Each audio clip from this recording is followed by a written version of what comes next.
ओम साईराम. मी आहे आज साईबाबाच्या कृपेने पावन झालेल्या शिर्डीमध्ये आणि गुरुपौर्णिमेच्या शुभ मुहूर्तावर मी या ठिकाणी साईबाबाच्या दर्शनासाठी आज आलो होतो. मला या ठिकाणी आज एक चांगला अनुभवण्यास आला. खूप वर्ष झाले मी साईबाबाला शिर्डीला येत असतो, गुरुपौर्णिमेला येत असतो, रामनवमीला येत असतो, साई परिक्रमाला येत असतो.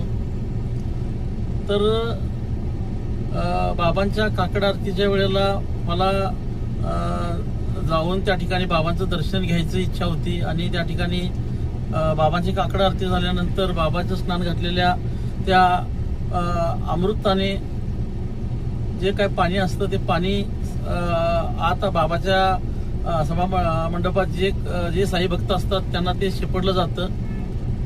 त्या पाण्याचा एक बूंद जरी आपल्या शरीरावर पडलं तर आपण पावन झालो असं सगळे मानतात, समजतात आणि ते खरं आहे. तर त्यासाठी मी कित्येक वेळा ट्राय केलो पण ते अनुभव मला अनुभवण्यास आलं नाही. पण 2026च्या या गुरुपौर्णिमेसाठी मला असा अनुभव आला की मी सचिन पेटकर नावाचा एक व्यक्ती जयसिंगपूरचा, त्यांना डायलिसिसच प्रॉब्लेम आहे, डायलिसिस चालू आहे, पेशंट आहेत, आजारी आहेत, पण त्यांची खूप इच्छा होती, त्यांची खूप तळमळ होती की शिर्डीला जायचं. आणि मी त्यांना माझ्या कारमधून शिर्डीला घेऊन आलो मी या ठिकाणी आणि त्यांना दर्शन मिळावं म्हणून मी सिनियर सिटीजनच्या रांगेतून त्यांना मी घेऊन बाबांच्या दर्शनासाठी आत गेलो.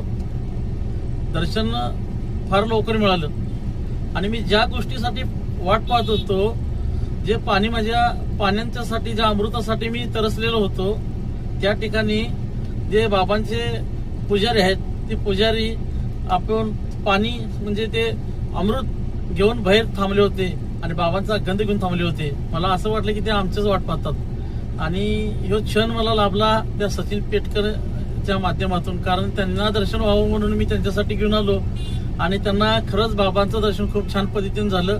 त्यांना ते अमृत पण मिळालं आणि बाबांचा गंध पण मिळाला, ते पण स्वामीजींच्या हातून मिळाला. आणि मला खूप आनंद झाला की आम्ही किती वर्षाला ट्राय करतोय, मला ह्या वर्षी मला मिळालं. आणि खरंच बाबांनी आपल्या त्या सचिन पेटकरांना पण खूप आशीर्वाद द्यावं, त्यांच्या आयुष्यास, आरोग्यास त्यांना चांगलं आयुष्य मिळो, आरोग्य मिळो, त्यांची सर्व इच्छा पूर्ण हो असं मी साईबाबा चरणी प्रार्थना करतो.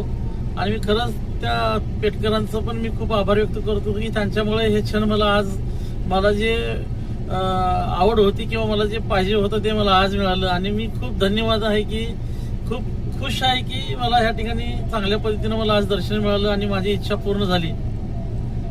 ओम साईराम.